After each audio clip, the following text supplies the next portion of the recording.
Hey, Yeah. good to meet you as well. Yeah, first question. Can you tell us a bit about yourself? So I went to school at Georgia Tech in Atlanta, Georgia, studied material science engineering, and I first kind of got into specialty coffee when I used to study at a coffee shop behind Georgia Tech. Spent many hours there, and that's when I first kind of had an appreciation for better coffee. And while I was there, they used to use drip and then they switched to French press coffee. And the baristas used to complain about how difficult it was to make French press, and but then there was the reason why, and it's because it's much better flavor. And so I kind of got interested from an engineering standpoint into coffee and how to kind of take engineering and apply it to coffee to make it easier to make better coffee. So my first kind of foray into the coffee space was with a centrifugal coffee brewer. So it kind of took the same principle as Turkish coffee, where you use no mechanical filtration, but you use sediment, just the force of gravity to do sedimentation. And then took that concept and said, okay, well, how do you, if you want to make filtered coffee without an actual mechanical filter, how do you do it? So by doing it, you spin the coffee and you use several hundred Gs instead of, let's say, 1 G like you use in Turkish coffee.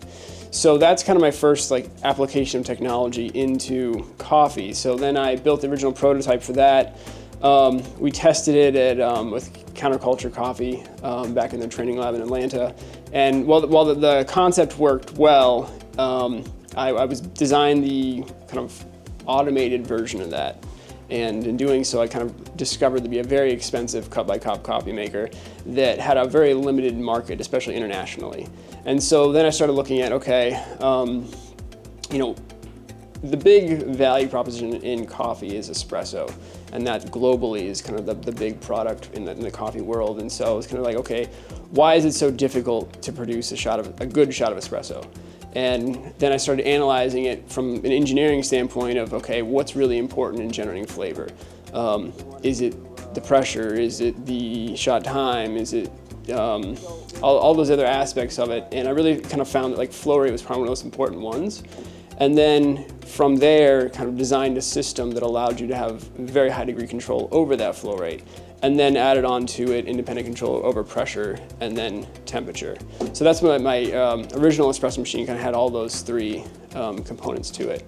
And then, fast forward, I worked on several other projects for several years, and then finally got back into coffee, and then worked on bringing kind of that technology to market. Lately, espresso machine makers are trying all sorts of ways to improve pug integrity. Yeah. For instance, Slayer uses a needle valve. Yes. And Ramarzocco introduced smart saturation technology in a Strata X. Yes. Yeah. To achieve full pug saturation. What's your take on improving pug integrity? Sure. So, if you look at what they're doing with, let's say, Slayer and the needle valve, they use typically line pressure with the needle valve to kind of slow it down to fill the brew chamber. So they're trying to slow down the flow and also drop the pressure they fill to. Then you look at the La Marzocco Strata X, they're trying to do a very similar thing. So they're using a lower pressure pump and then using that to fill at a slower rate and then filling to a lower pressure before they kick into their kind of brew algorithm. So this technology actually has always been doing that. It allows you to have that infinite control over that pre-infusion phase in a way that people hadn't in the past. So it's just an inherent kind of component to this technology. And frankly, I never even knew it was that big of a problem because I've actually really only used my own espresso machines. I never really used a normal pressure espresso machine at a coffee shop. I always just I just made my own. That was the first real espresso machine I used. And so all my machines had been controlling it by slowing down the flow and filling to a lower pressure. So I've always had that degree of control. So it's never been a problem I actually was really aware of that was a big problem because I've just always been doing it the way that everyone's now realized is kind of the better way of doing it. So it's just inherent to our technology. And so we really didn't have to change anything. It's just use our technology, and inherently it helps solve that problem. FC-1 has a pretty unique flow control system that's unlike anything we've seen before. Can you break down how it's different from other flow control machines?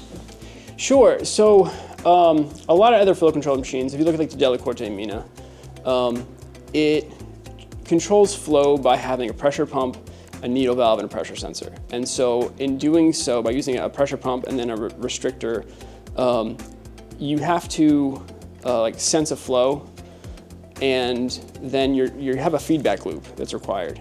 And so you don't have the accuracy in real time because you have to basically measure a flow now and guess a flow in the future and modify the pump force or needle valve in order to get a targeted future flow. But one of the other problems you have is the resistance on the other side is constantly changing and you don't know what that change is. So you can kind of like guess, but you don't know exactly how that change is going to occur. So the coffee is changing, and so if you make the same change to get a future flow rate, you're going to be off if you don't try and guess what that change is. So you're constantly in a loop of guessing what it should be, which is why I looked at the syringe kind of 100% volumetric efficient pump solution, because by controlling the flow with that type of pump, you know exactly how fast you're moving the piston, irrespective of the back pressure. So you know, hey, if I want 3 milliliters per second, I know exactly how fast I need to move my piston in order to get 3 milliliters per second. So also by doing that, you have the degree of control is so much higher. If you look at a flow meter, it's only accurate in a certain range of flow rate. So if you go very fast or very slow, you lose accuracy.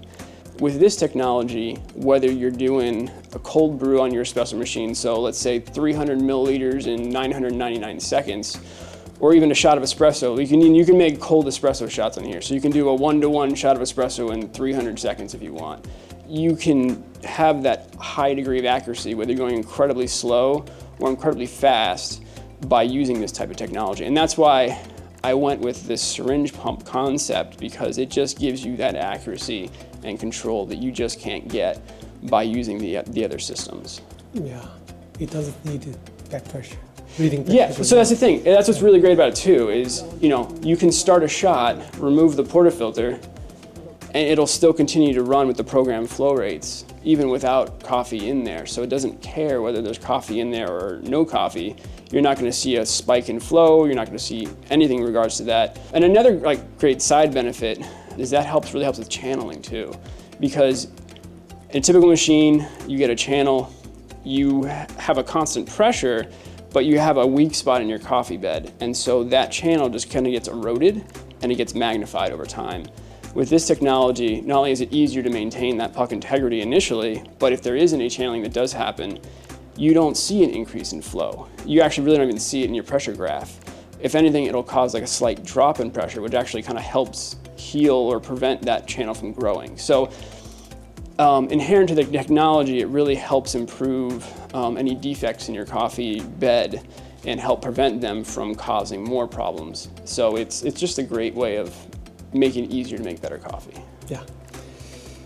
Next question. You've filed several patents under the name Gideon Duvall. Yeah.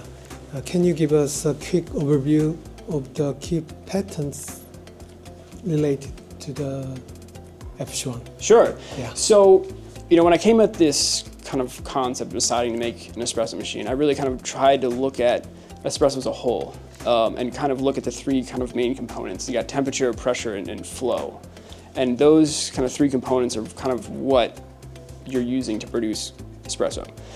So then I looked at, okay, how do you control each one of those in the best manner? And so I originally designed the patents based on a system that described kind of all three control systems within one machine.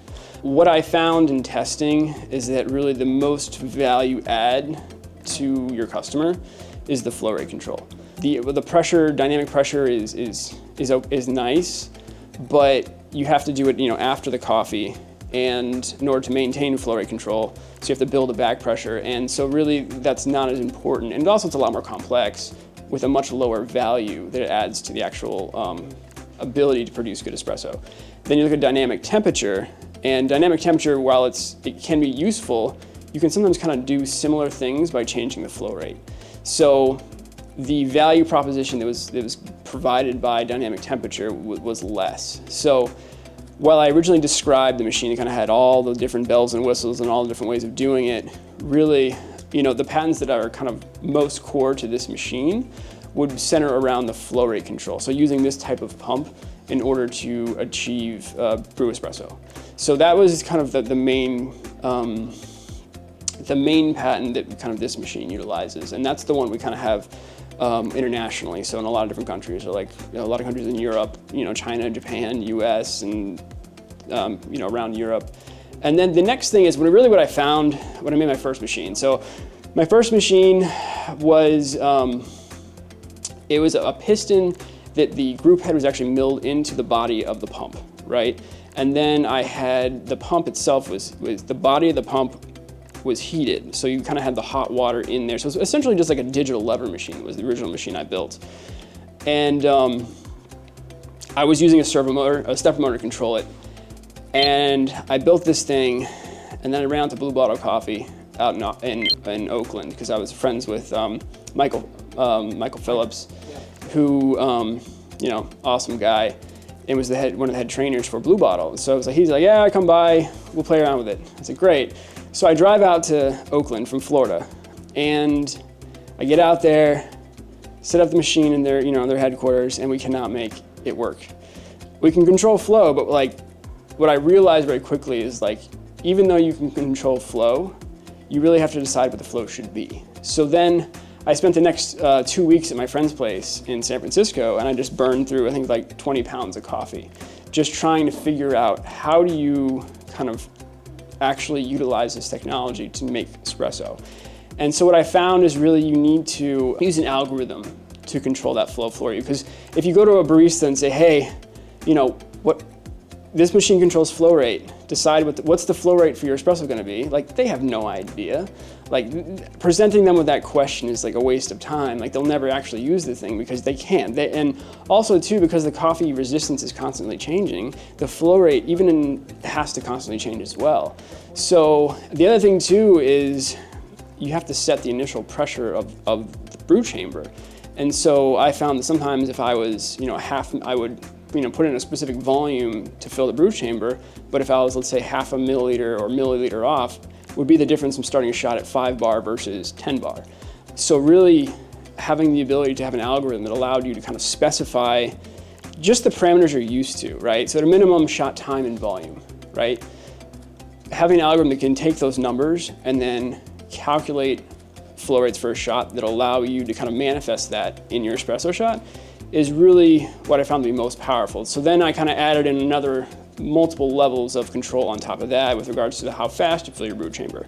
So you can specify that in this machine. Then it was what pressure do you fill to? And then really the other aspect of it was how do you decide what that trend in flow should be? Because you kind of have to, even if you're trying to maintain a constant pressure, because the coffee bed is eroding and you're removing organic matter, the resistance is changing. So you kind of have to change that flow rate during the infusion in order to either maintain a pressure or even get it to execute correctly. Because with some coffees and some extractions, if you just run a constant speed, you'll see this tremendous pressure spike, and so basically you won't be successful in brewing your shot. So it was about, then it was about kind of assigning a way of determining what that trend in flow should be during the infusion. And that's where the algorithm that utilizes that flow ramp number, wherein you can kind of specify that trend in flow with a single number. And rather than specifying an actual flow rate, having a number that specifies a trend then allows all those other parameters of shot time, volume,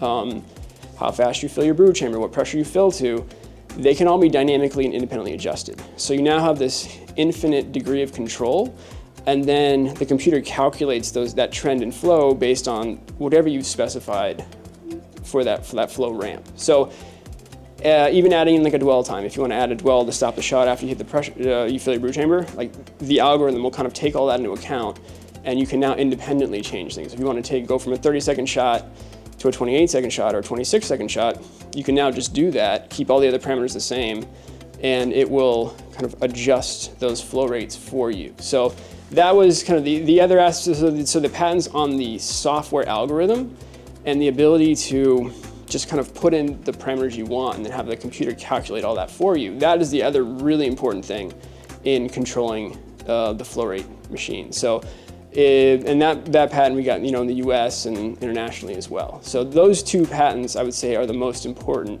to kind of make flow rate technology actually usable. I'd like to ask some questions about this. Many baristas in South Korea are confused about difference between pressure and flow rate. What's your think? Okay, so flow rate generates pressure based on the resistance of your grind. That's kind of how I look at it. So the pressure is a function of the resistance of your coffee and the flow rate. And that I would say is kind of the most easiest way of thinking about it. Wherein the you don't get a pressure without a flow rate, right? But you can get a flow rate really without a pressure, because if the resistance is low enough, you can still have the flow. And with regards to what is most important, because you can get a flow without a pressure, that is, I'd say, most important. And also, it's really like the washing of the organic matter out of the coffee grinds, right? The pressure, while it can be more helpful, I think pressure is more helpful in generating more body and also kind of getting into the cellular structure to help kind of remove a little deeper into that coffee. But most importantly, kind of control over that shot time, mass out. Those are, I'd say, the most important parameters. And then you're kind of adjusting your grind size to kind of get the pressure in the ballpark range. Because the reality, you ask yourself, is there going to be a big flavor difference between a 9-bar shot and an 8-bar shot? I mean, not really. Especially the shot time and ratio are all the same. It's not going to make that big a difference. Why do they pick 9 bars? Why not 6? Why not 7? Why not 12? It was just because they kind of had something around and would produce 9 bars, and they thought, all right, well, this kind of works for us. We think it makes the best, and so they picked one thing that's consistent that they can then, because they didn't have the dynamic flow technology, they had a constant pressure, and so they kind of picked something that they thought kind of worked. But really, if they ran it at 8 bars or 6 bars, it would not make that big a difference. But really, controlling the shot time, the mass out, that is the bigger, more important thing to control. How close is the FC-1 to your vision of the perfect espresso machine? Does it fully incorporate the patented SFMS flow and SPMS pressure and STMS temperature systems? And do you have plans for other models down the line? Sure. So, really, like I was saying before, it's really about kind of looking what's the most value add to your customer. You got to be conscious of delivering something that is usable and not too complex. Because if you have dynamic temperature on top of dynamic flow and independent dynamic pressure, you've got 3 systems you're kind of trying to control, and they're all interrelated a little bit. And so is really, what's the biggest value to your customer? And especially to not come out the gate with something that's too overwhelming for people to use, wherein they can't understand it, they don't want to deal with it. Controlling the flow was really the most important thing. So the solvent flow management system was really the most important component and the highest value that we could bring in a machine to the customers. So, I would say, this is really quite a very ideal machine. I mean, you could always add more things to it, right? Like we have in our patents adding scales to it, right? But reality is your precision's, generally speaking, good enough where adding scales is really not going to add that much more value to your customer. So why charge them an extra $6,000 for something that's not really going to add that much more value to them? So with regards to, what is the most the best product for the customer, I love this thing. It's the easiest thing to do. You want a shot that's 30 seconds for this mass out, with this kind of trend and flow, you can easily just walk up and do it. And then so you have this high precision toolkit. So I would say, this is for introducing this technology to the marketplace. I think this is really the best machine to do it in. Additionally, I wanted this machine to kind of have the largest capacity. So I wanted people to be able to play with, cups of coffee, right? And even to do cold brew on the espresso machine. Have this kind of infinitely variable water delivery platform where they could just take this and then experiment figure out what's best. Try all sorts of different things, but most importantly, experiment with precision, right? Because you can always experiment on any machine, but it's, can you reproduce what you've done? And then also, if you want a 120-second shot of espresso, you don't sit there for, an hour changing your grind size to try and get that. Like, you can just walk up and get it. So that's the other thing, is you can immediately try what you want, and without spending a bunch of money on coffee beans and wasting your day doing it. So that's the other thing, is this thing allows you to easily accomplish that. Future machines may not have that large capacity, because your average shop, maybe they decide, like, we don't need all that capacity. They want something smaller, but I wanted this initial machine to really have everything you could possibly do with it in order to just give you that toolkit to play with. So we certainly have other machines in mind, and that we're kind of working on to kind of bring the technology to different markets. So there's certainly a lot in the pipeline. It's just kind of, let's bring this one to market, let's bring it with everything you could kind of want, and then we can kind of look at adding different niches that specialize in certain areas in the future. Developing an espresso machine technology isn't easy. No. What challenges did you face? So the concept is very simple, right? Executing it on is a lot harder. So first off, no one makes kind of pumps that work this way. And so it was, okay, now we have to design our own pumps, right? So then it's designing the pump and designing something that's small enough that you can kind of put it in a normal looking body, right? So there's a lot of engineering work of like taking something that's this big and shrinking it into something that's much smaller. And then it's designing it so it's durable, and then doing all the load calculations for, okay, what's the torque requirement on our motor, and then pairing that with the belts, making sure the torque is correct on that, and then like the load on the bearings, making sure all that stuff's calculated such that it is small enough but also strong enough to kind of hit the duty cycles, and then finding the ball screws, and what's the ball screw that has the right design that I can fit inside this thing to make it small. So there's a lot of work in trying to miniaturize everything, but also make sure it hit all the load requirements. So that's one part. Then you have to design the machine. How is it going to structurally fit together? Then you have to find the suppliers, the build parts, and then, so everything's kind of been like a custom ground up experience. Then making circuit boards and finding displays and designing wiring harnesses and connectors and picking out the correct wire, because there's thousands of different types of wire. So all these things you kind of have to work through, and then the software and designing the UI and designing the algorithms within the PLC. So there's a very large pile of things to do, and because we really weren't pulling from a lot of like stock parts bins with regards to like the custom pump, and then also like let's say the general control for the machine, it was a lot of just development work. So that took a lot of time, and then I hired some consultants that were they did not deliver what they were supposed to, and so I probably should have moved on from them a lot sooner than I did, and so I dropped a lot of time there. And then we picked for the PLC, we picked a board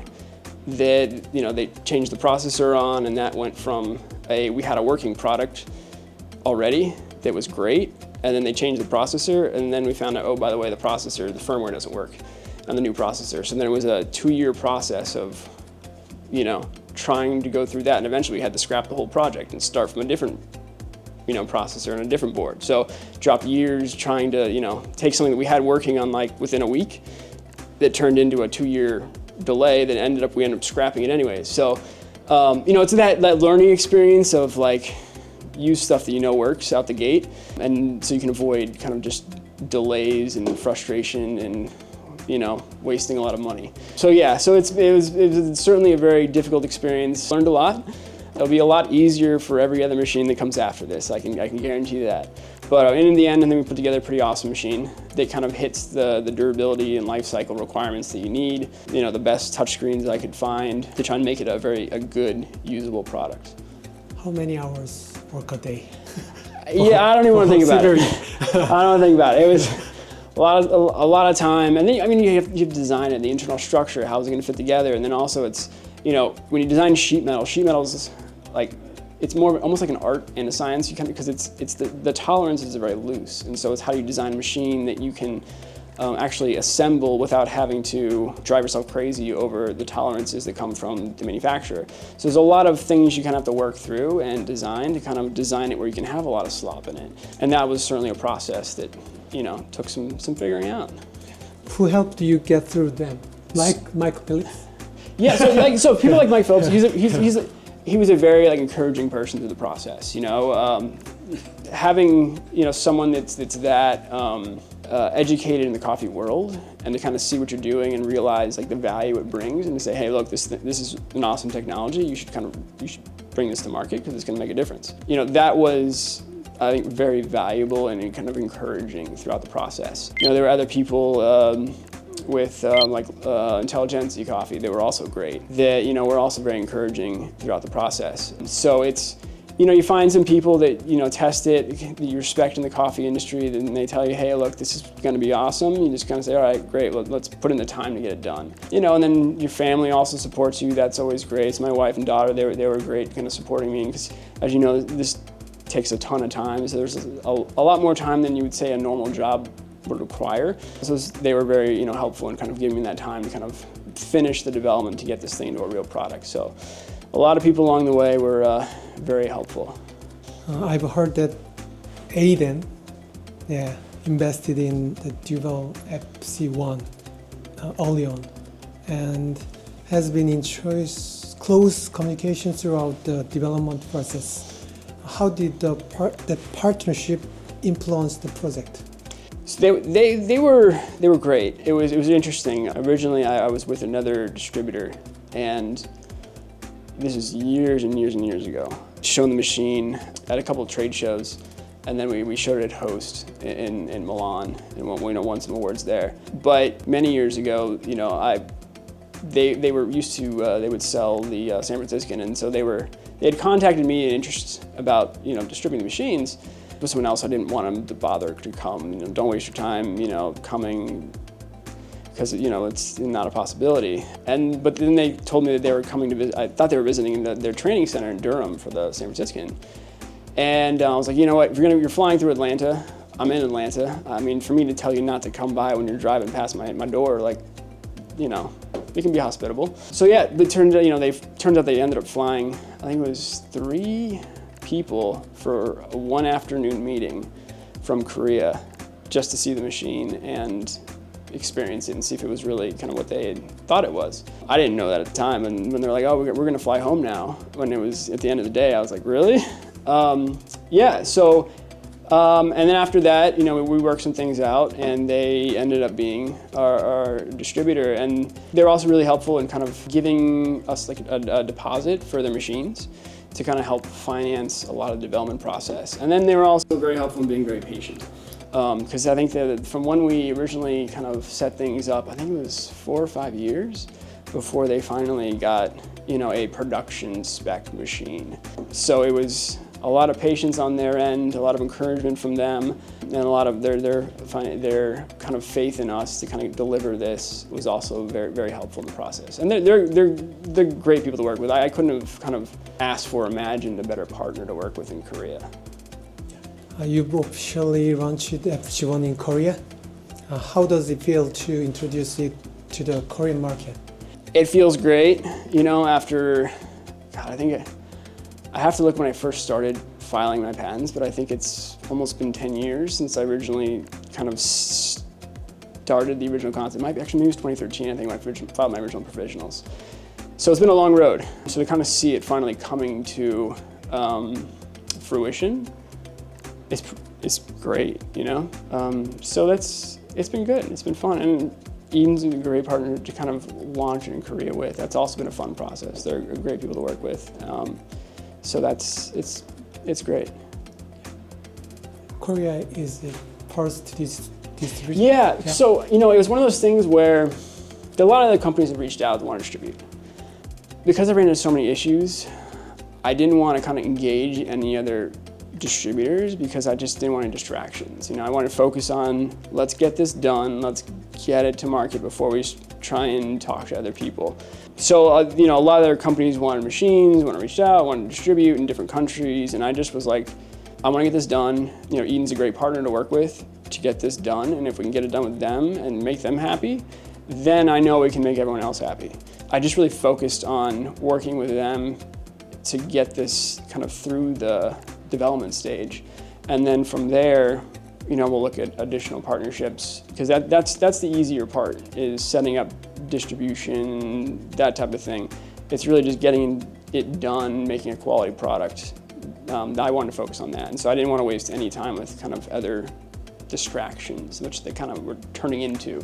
So I just kind of said, all right, we're just gonna work with EIDEN, we'll get this thing launched, and then we'll go from there.